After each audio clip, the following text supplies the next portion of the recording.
Penjualan kendaraan roda 4 sepanjang September 2015 mengalami pertumbuhan yang cukup signifikan.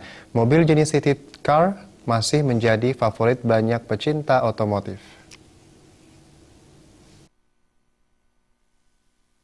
Terkait perkembangan pasar otomotif saat ini, salah satu pelaku usaha otomotif Pentizara berpandangan mobil jenis city car dan SUV semakin diminati konsumen Indonesia. City car memiliki desain mini namun bergaya modern dan trendy, cenderung menjadi mobil favorit yang banyak dicari. Selain itu, harganya tidak menguras kantong. Menurutnya, konsumen kini lebih cerdas dalam memilih kendaraan karena city car juga terbilang mobil yang irit bahan bakar.